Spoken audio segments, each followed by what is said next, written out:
Assalamualaikum warahmatullahi wabarakatuh. Perkenalkan, nama saya Indah Sulistia Malasari dengan NIM 1420 1230 90 dari mahasiswa Universitas Kamarul Huda Badarudin Bagu, Fakultas Kesehatan dengan program studi S1 Keperawatan. Jadi, pada siang hari ini itu saya sedang berada di rumah keluarga Tuan H, di mana pada tanggal 21 kemarin saya sudah melakukan observasi dan juga pengkajian, baik dari observasi untuk rumahnya, untuk halaman rumahnya dan lain sebagainya. Saya juga melakukan observasi istilahnya dari riwayat penyakitnya dan juga sebagainya.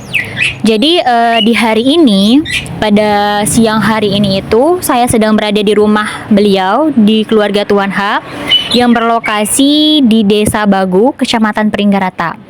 Nah, di mana di siang hari ini tuh saya akan melakukan tindakan keperawatannya, atau bisa kita bilang itu, bisa kita sebut dia itu sebagai implementasi keperawatan.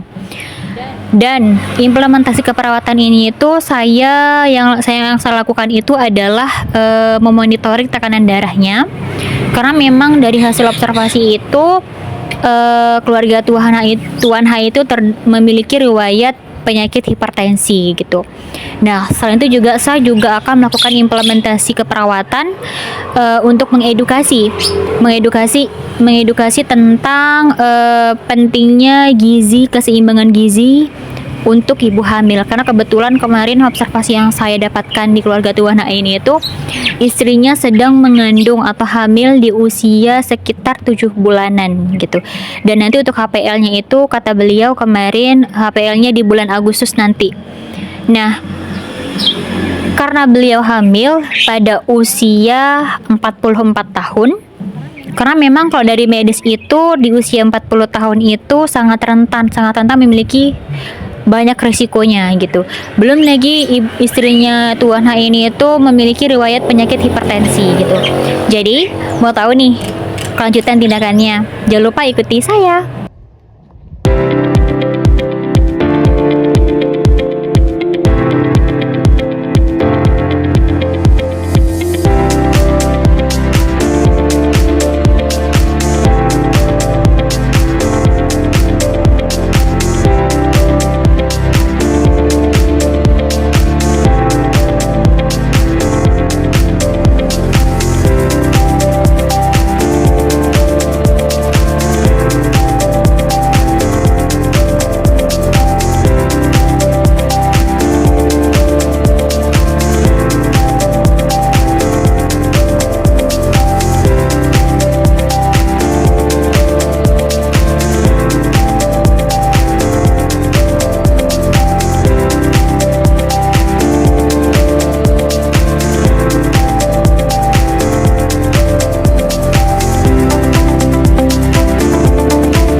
Baik, Assalamualaikum warahmatullahi wabarakatuh. Perkenalkan, nama saya Indah Sulistiawalasari dari Universitas Qamarul Huda Badarudin Bagu, Fakultas Kesehatan dengan program studi Situ Keperawatan. Jadi tujuan saya di sini, Ibu Bapak, saya akan mengedukasikan terkait pentingnya untuk memenuhi gizi seimbang, terutama pada ibu hamil ya. Karena Nyonya A pada saat ini itu sedang hamil di usia 7 bulanan gitu. Jadi apa itu gizi ibu hamil? Gizi ibu hamil itu tentunya pola makan sehat dan seimbang antara protein, karbohidrat, dan lain sebagainya. Itu tentunya penting untuk ibu hamil untuk mengkonsumsinya, yang dimana itu untuk guna memenuhi nutrisi lebih banyak dari wanita biasanya. Sekitar nutrisinya itu sekitar 15% tentunya. Nah, kenapa? Karena memang dalam zat gizi yang penting itu sangat perlu yang dipenuhi oleh ibu hamil itu sendiri. Nah, kenapa? Karena ibu hamil itu sangat penting. Yang pertama, untuk kesehatan ibu. Kesehatan ibu itu tentunya untuk menjaga kesehatan dan energi ibu selama masa kehamilan berlangsung. Terus yang kedua, untuk pertumbuhan janin gitu. Jadi kenapa? Karena nanti kalau misalkan mengkonsumsi makanan yang penuh dengan gizi, tentunya nanti di sana itu untuk mendukung pertumbuhan dan perkembangan organ janin yang lebih optimal gitu. Karena kenapa? Dari observasi yang saya lakukan kemarin itu, Nyonya A memang sedang hamil di usia 42 tahun. 44. Nah, itu sangat rentan sekali kalau misalkan terjadi kehamilan di sana untuk bayi yang prematur gitu. Nah, jadi itulah salah satu kenapa pentingnya untuk memenuhi kebutuhan gizi untuk baik untuk perkembangan janin atau bahkan untuk ibu sendiri. Iya. Terus yang selanjutnya itu untuk kelahirannya. Nah, kenapa? Untuk kelahiran ini untuk mempersiapkan persalinan dan menyusui ibu itu sendiri. Nah, untuk kesehatan bayinya itu untuk mencegah bayi lahir yang secara prematur tadi, gitu. Jadi itu adalah salah satu cara untuk mencegah bayi prematur.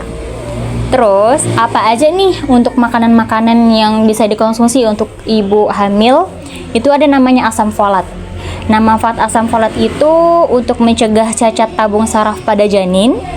Terus sumbernya itu ada sayuran berdaun warna hijau, terus kacang-kacangan, biji-bijian, dan buah jeruk. Kalau misalkan Nyonya A istilahnya itu memiliki riwayat penyakit asam urat, mungkin untuk kacang-kacangan tidak diperbolehkan ya, karena memang itu sangat dianjurkan untuk dimakan, dikonsumsi gitu. Cuman nanti bisa mencari asam folat ini ke sayur-sayuran yang tentunya yang warna hijau. Terus yang kedua itu zat besi. Zat besi ini tuh manfaatnya untuk mencegah anemia terutama, dan untuk mendukung perkembangan plasenta dan janin itu sendiri. Nah, untuk sumber zat besinya itu ada daging merah, terus ayam, ikan, kacang-kacangan, dan sayuran yang berdaun hijau juga. Terus yang ketiga itu ada kalsium. Nah, kalsium ini tuh tentunya penting untuk perkembangan tulang dan gigi. Sumbernya itu ada produk susu, sayuran berdaun hijau, dan ikan yang dimakan dengan tulangnya seperti sarden, tulang sarden. Ada istilahnya itu ikan sarden. Nah, itu bagus itu. Terus yang keempat itu zinc. Tentunya zinc ini itu untuk mendukung pertumbuhan dan perkembangan janin serta meningkatkan sistem kekebalan tubuh. Sumbernya itu ada daging-dagingan, kerang, kacang-kacangan, dan biji-bijian. Terus ada juga yang namanya DHA. DHA ini itu asam docosahexaneat. Yang ini tuh nanti manfaatnya itu sangat penting untuk perkembangan otak dan juga mata. Jadi bukan hanya sehat untuk ibunya, sehat juga untuk janin atau bayi itu sendiri nanti pada saat lahir. Terus untuk sumbernya itu ada ikan yang berlemak seperti salmon, tuna, sama serta suplemen minyak ikannya. Terus untuk vitamin D, ada yang namanya vitamin D ya. Ini tuh manfaatnya untuk menyerapkan kalsium dan juga mendukung kesehatan tulang. Sumbernya itu ada di kuning telur, terus paparan sinar matahari juga. Cuman paparan sinar matahari itu lebih alangkah baiknya itu dari pagi jam 6 awal awal timbul matahari sampai jam 9 lebih tepatnya. Kalau dilewat jam 9 itu enggak bagus untuk tulang. Terus ada juga namanya makanan yang diperkaya dengan vitamin D, istilahnya itu intinya makanan-makanan yang ada kandungan vitamin D-nya. Terus ada serat. Serat ini itu untuk mencegah sembelit tentunya, entah untuk ibu atau bahkan untuk bayinya nanti. Terus ini tuh biasanya nanti seratnya itu kayak di buah-buahan ya, kayak pepaya.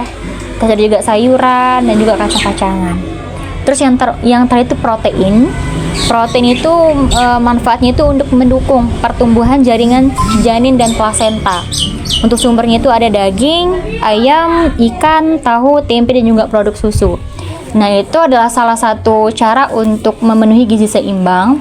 Karena memang dari observasi kemarin juga nyonya A memiliki penyakit riwayat hipertensi ya, karena itu keturunan dari keluarga, betul? Nah, itu nanti karena itulah satu sebenarnya kalau terkait usia selain dari bisa menimbulkan bayi yang prematur, itu sebenarnya juga dari karena kita memiliki riwayat hipertensi itu juga cenderung di sana nanti. Makanya sangat dianjurkan sebenarnya di atas usia 40 ke atas itu tidak dibolehkan untuk hamil lagi karena banyak risikonya gitu. Mungkin sekarang untuk mencegah hal itu silakan mungkin Bapak nanti bisa memenuhi gizi-gizi dari istrinya gitu, baik untuk istrinya atau bahkan untuk anaknya gitu yang ada di dalam. Oke, sekian edukasi saya pada siang hari ini. Mohon maaf karena telah kemarin saya udah usul ini sama ibunya, tapi dia bilang udah sontek. Ternyata belum. Oke, ini saya akan mengedukasikan ya terkait yang itu. Jadi karena kena baju kena. karena memang sebenarnya itu contoh nih, semisalkan sekarang kita melakukan KB suntik terutama. KB suntik itu tidak bisa langsung sekarang jedanya melakukan KB suntik itu di siang hari. Itu harus ditunggu lagi beberapa minggu atau beberapa hari baru bisa melakukan hubungan itu. Nggak bisa langsung semata-mata sekarang langsung KB langsung jadi gitu, KB-nya itu nggak ada prosesnya gitu. Jadi nggak bisa langsung zep bereaksi KB-nya.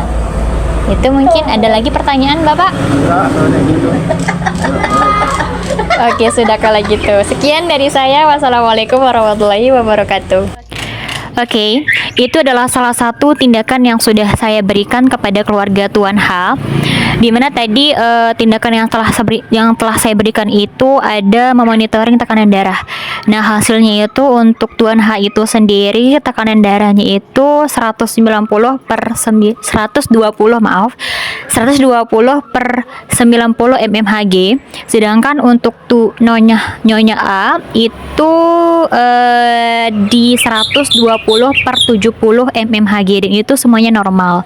Dan yang kedua, tindakan yang sudah saya berikan tadi itu adalah edukasi terkait makanan bergizi seimbang untuk ibu hamil, apa saja yang dimakan, terus apa aja manfaatnya dan lain sebagainya.